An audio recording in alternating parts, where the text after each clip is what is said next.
কাৰ্যকৰী সভাপতি তথা জ্যেষ্ঠ নেতা এইদৰে তেওঁলোকে ঋণৰ বোজা লৈ প্ৰৱেশ কৰিছে। আমি পোনপটীয়াকৈ দেখুৱাইছোঁ তাৰ সমান্তৰালকৈ ডাঙৰীয়াৰ সৈতে কথা পাতি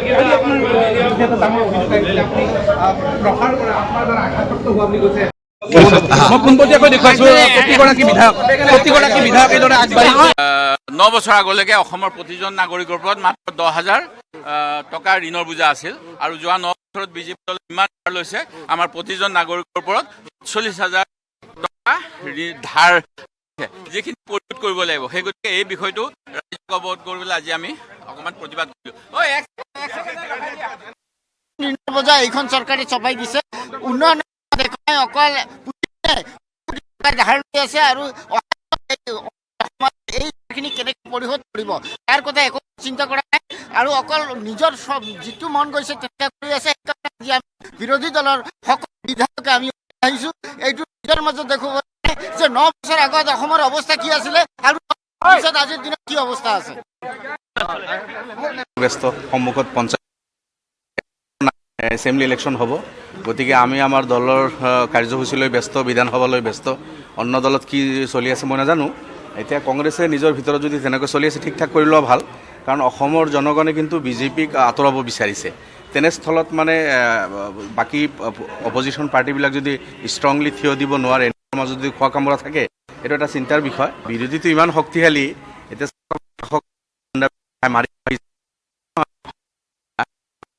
আমি শাসক পক্ষৰ কেনেকৈ খেদি আহিছে, মাইক ভাঙিব আহিছে। যদি মূল দল কংগ্ৰেছে যদি এনেকৈ উইক ডিপেণ্ড আপোনাৰ বিজনেছ ছেকশ্যন অসন্তুষ্ট, ছাৰ্ভিচ ছেকশ্যন অসন্তুষ্ট, কৃষক অসন্তুষ্ট, সৰ্বসাধাৰণ ৰাইজ আজি হৈছে হিন্দু মুছলমান আৰু কিবা কিবি মিয়া এইবিলাক উপনীতি পাৰ্টি চৰে। গতিকে বিজেপি এই চব কাৰ্যসূচী চলাই আছে। মই ভাবোঁ সৰ্বসাধাৰণ ৰাইজ অসমৰ এইবাৰ সিদ্ধান্ত ল'ব, তেখেতক চেঞ্জ কৰিব বিচাৰিছে। আপোনালোকে মিত্ৰতা বা আপোনাৰ নহয়, এতিয়া আলোচনা হোৱা নাই, কিন্তু আমি এইটো বিচাৰোঁ কাৰ্যকৰী সভাপতি তথা জ্যেষ্ঠ নেতা এইদৰে তেওঁলোকে ঋণৰ বোজা লৈ প্ৰৱেশ কৰিছে। আমি পোনপটীয়াকৈ দেখুৱাইছোঁ তাৰ সমান্তৰালকৈ ডাঙৰীয়াৰ সৈতে কথা পাতি প্ৰসাৰ কৰে আপোনাৰ দ্বাৰা আঘাতপ্ৰাপ্ত হোৱা বুলি কৈছে। মই পোনপটীয়াকৈ দেখুৱাইছোঁ প্ৰতিগৰাকী বিধায়ক এইদৰে আগবাঢ়ি 9 বছৰ আগলৈকে অসমৰ প্ৰতিজন নাগৰিকৰ ওপৰত মাত্ৰ 10,000 টকাৰ ঋণৰ বোজা আছিল আৰু যোৱা 9 বছৰত বিজেপি দলে ইমান ধাৰ লৈছে আমাৰ প্ৰতিজন নাগৰিকৰ ওপৰত 40,000 টকা ধাৰ যিখিনি পৰিশোধ কৰিব লাগিব। সেই গতিকে এই বিষয়টো ৰাইজক অৱগত কৰিবলৈ আজি আমি অকণমান প্ৰতিবাদ কৰিলোঁ।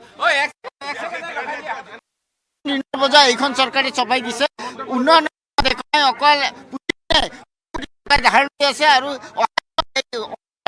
এইখিনি কেনেকৈ পৰিশোধ কৰিব তাৰ কথা একো চিন্তা কৰা নাই আৰু অকল নিজৰ যিটো মন গৈছে তেনেকৈ কৰি আছে।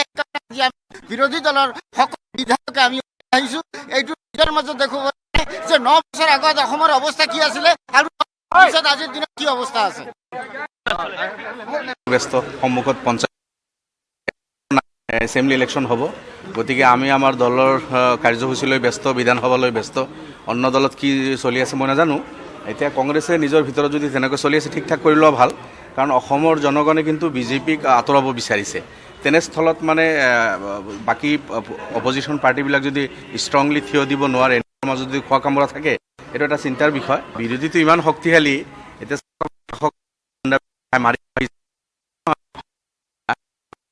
আমি শাসক পক্ষৰ কেনেকৈ খেদি আহিছে, মাইক ভাঙিব আহিছে। যদি মূল দল কংগ্ৰেছে যদি এনেকৈ উইক ডিপেণ্ড আপোনাৰ বিজনেছ ছেকশ্যন অসন্তুষ্ট, ছাৰ্ভিচ ছেকশ্যন অসন্তুষ্ট, কৃষক অসন্তুষ্ট, সৰ্বসাধাৰণ ৰাইজ আজি হৈছে হিন্দু মুছলমান আৰু কিবা কিবি মিয়া এইবিলাক উপনীতি পাৰ্টি চৰে। গতিকে বিজেপি এই চব কাৰ্যসূচী চলাই আছে।